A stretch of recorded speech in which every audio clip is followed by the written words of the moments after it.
You know those moments when life just feels overwhelming, like a wave washing over you and you feel stranded, maybe even at the end of the earth. We all hit that point, right? Yeah. Where you desperately need some stability, some kind of refuge.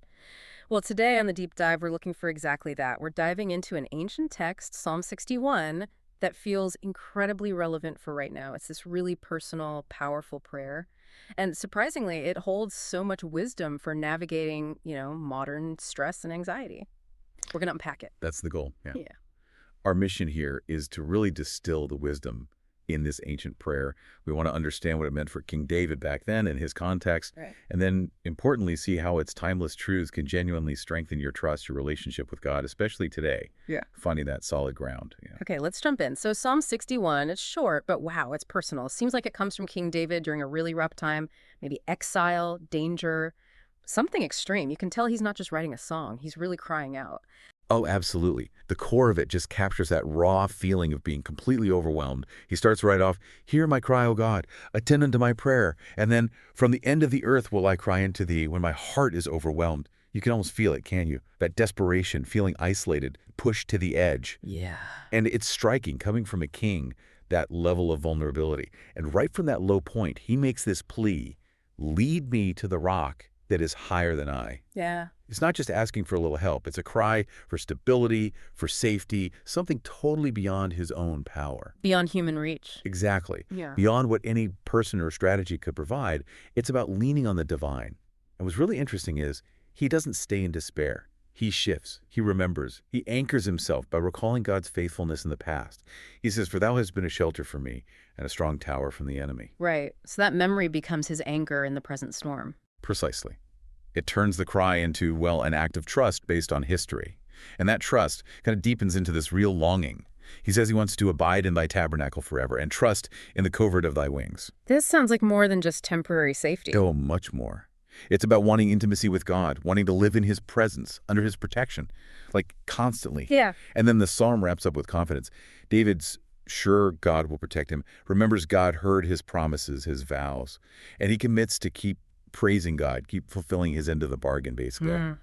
"So will I sing praise unto thy name forever, that I may daily perform my vows." Wow. From that desperate cry to that confident commitment, that's quite a journey.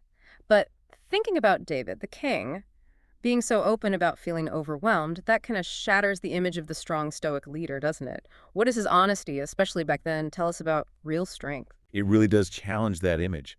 And that's where the ancient wisdom here is so powerful. First off, this idea that crying out isn't weakness, it's actually strength. Kings were supposed to be, unshakable. Right. But David just lays it bare. "I'm overwhelmed. I feel isolated." It shows that true strength, even for a king, involves depending on God. It's honestly quite countercultural then and now. We still feel that pressure today, don't we? To always seem like we've got it together. Exactly. His transparency is radical. It points to a deeper kind of power. Then there's that image, the rock that is higher. For us, rock can sound a bit abstract maybe, but in the ancient Near East, a literal rock formation, a cliff face that was actual refuge, tangible safety in a dangerous world. Okay, so it's very real, very physical for him. Very. But adding higher than I, that elevates it. It means seeking security that's completely beyond human strength, beyond armies, beyond clever plans. It's finding that unshakable place in God, above the chaos. God. And third, this trust isn't just a desperate one-off thing. It's rooted in covenant and relationship. When he says, "Thou, O God, has heard my vows," he's referring to that long-standing agreement, that relationship between God and his people. Like a history together. Precisely. His trust is built on memory, on God's consistent character he's seen before. It's not just a convenient SOS call, it's leaning on a proven relationship, a Okay. commitment. That makes sense. It gives the trust real weight. It does. And finally, that beautiful imagery of shelter and sanctuary, talking about the tabernacle and the covert of thy wings, this pulls in themes of worship and deep intimacy. The tabernacle wasn't just a tent, it was God's symbolic home among the people. So wanting to abide there isn't just about safety. It's about closeness. Yes, continuous, intimate closeness with God. And the wings, that's like a mother bird protecting her young. It's an image of deep comfort, nurturing protection, sacred safety. It's amazing how those ancient feelings, those images still resonate so strongly. Which brings us to, well, us. today, when we feel overwhelmed in this world that pushes self-reliance and, frankly, perfection. What does Psalm 61 offer? How does this ancient wisdom actually strengthen our trust, our relationship with God right now? Oh, it connects powerfully. First, and maybe most fundamentally, when you feel overwhelmed, pray honestly. In our world of constant pressure, social media comparison, burnout, anxiety, it's easy to feel like you have to hide those feelings, even from God. Put on a brave face. Right. But Psalm 61 gives us permission. No, it models naming those feelings directly. Burnout, grief, fear, whatever it is. Saying it out loud in prayer isn't weakness. It's actually a profound act of faith. It's saying, God, I trust you enough to show you this mess. And that Uh-huh. deepens intimacy and trust because he already knows and he can handle it. We don't need to pretend. Okay, so honesty is step one. What else? Second, reach for something higher than yourself. Our culture screams self-sufficiency. You got this. Pull yourself up.